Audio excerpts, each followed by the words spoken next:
Do you ever feel like your art isn't good enough? You're not alone. Let's try some sketchbook ideas for self-love so you can enjoy your art just the way it is. Welcome back. I'm Christine. This is Mike. These sketchbook ideas are all about practicing self-love for yourself and for your art. Just a quick reminder, I'm not a mental health professional, and this video shouldn't be used as a substitute for treatment. If you or someone you know is struggling, please reach out for help from a professional. But if you're just here for some fun, creative inspiration, grab your sketchbook and let's jump into the first idea. The first idea is a garden of growth. First, draw a patch of soil. This is going to be your foundation. Now I want you to sketch different plants. You can look at a picture, grab some flowers from outside, or just draw from memory. Don't worry about making them perfect. As you draw each plant, make sure each one represents something that you're trying to nurture inside of yourself or something that you hope to grow. It could be confidence, learning to set boundaries, or starting an art habit. To color in my flower garden, I'm using these deli acrylic paint markers that I decided to try out. I've been looking for the perfect paint marker brand, but you know what? It's actually better to just try multiple brands and mix all the colors together.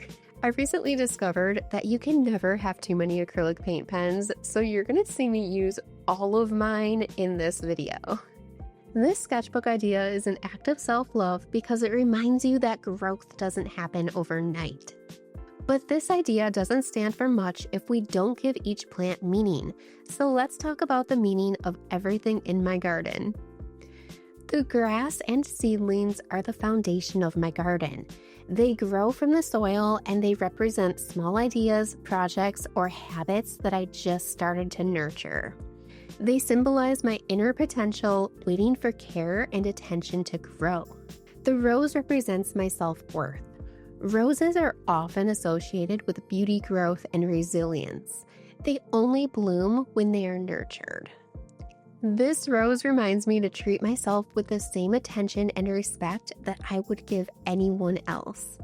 The mushroom represents healing and self-growth. Mushrooms remind me of how I've grown through difficulty and change.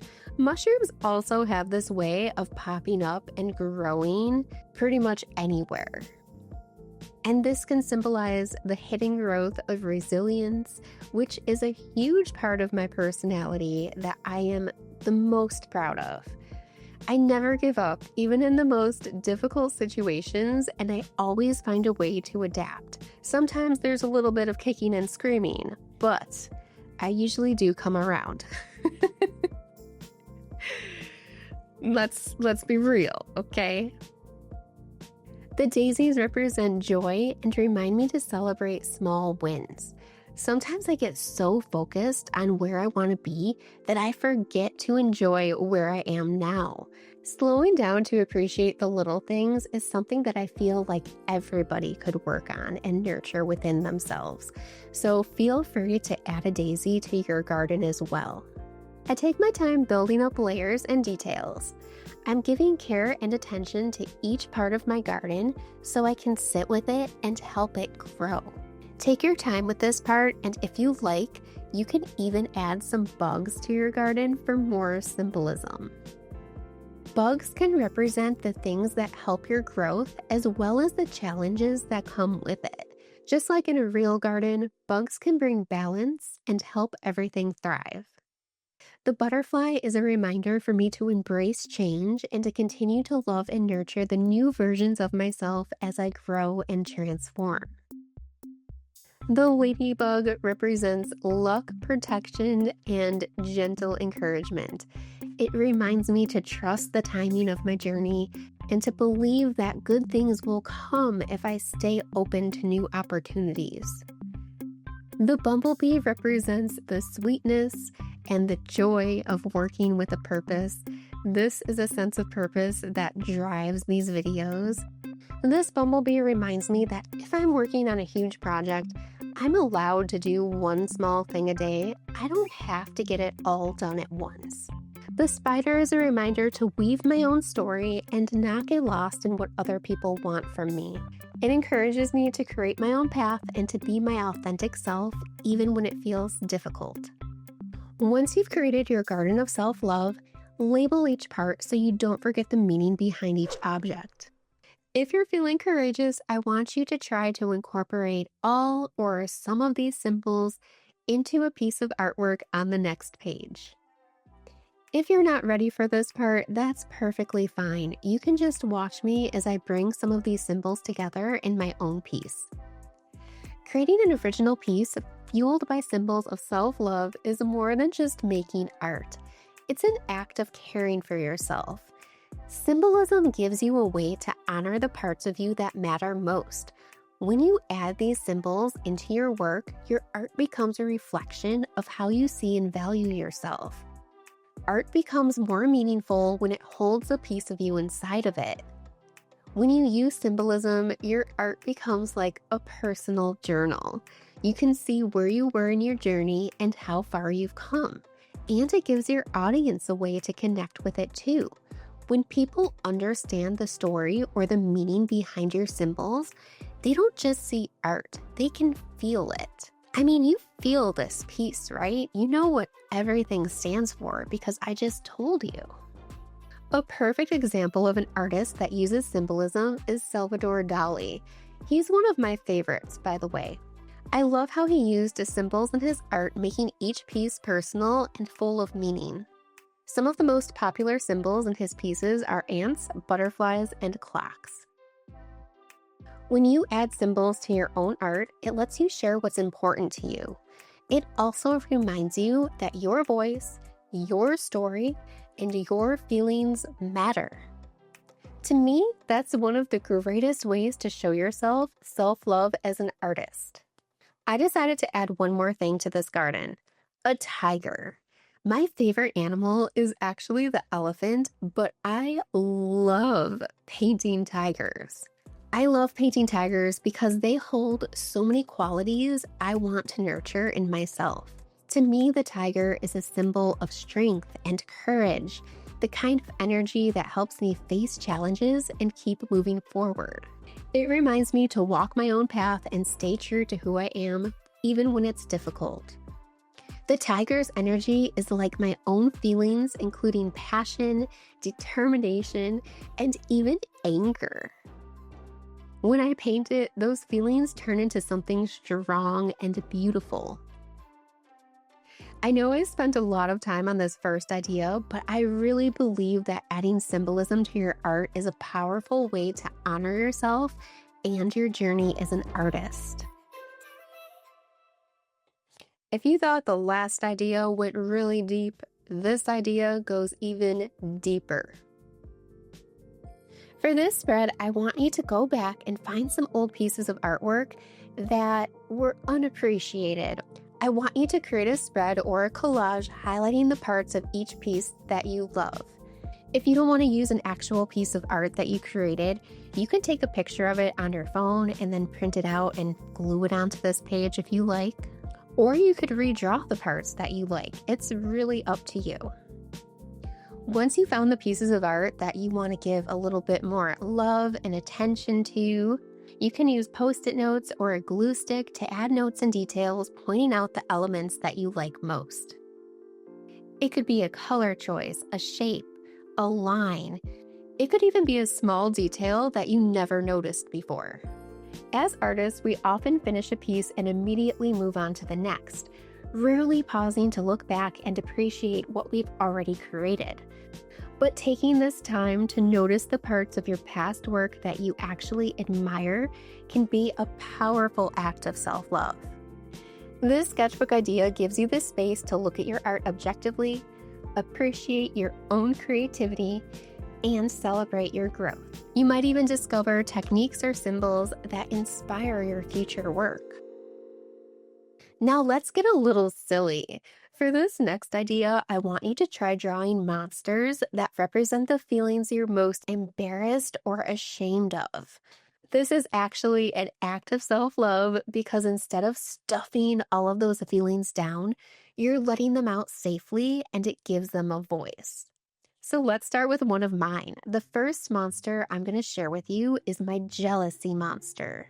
I know you might not think that I ever feel jealous, but honestly, it happens all the time. So what does my jealousy monster look like? Well, she's got too many eyes all glued to other people. She even carries around this little telescope so she can snoop on everyone else's projects. She's so focused on what other people are doing that she completely forgets what makes her special. And that's kind of the truth about jealousy, right? It only takes over when you're constantly looking outward for answers instead of looking inward. Sometimes jealousy shows us what we want most. When we see someone else doing the thing that we secretly wish we could do, that little feeling can actually be the spark that points us in the right direction. Instead of treating it like a bad feeling, we can look at it like a guide. But here's the catch. Once jealousy points you towards what you want, the next step is making it your own. If you just copy what someone else is doing, the art won't feel like you. This is where self-love comes in. When you focus on creating in a way that reflects who you are and what you value, your art becomes deeply personal, and this jealousy monster will slowly disappear. The next monster is self-consciousness, also known as insecurity. I decided to draw this monster holding a mask in front of its face because it's too scared to show who it really is. Just looking at this little guy, you can tell it's a little strange. Its proportions aren't quite right, and it looks a little weird. But that's the point. This monster is insecure because it's different. Maybe just like you.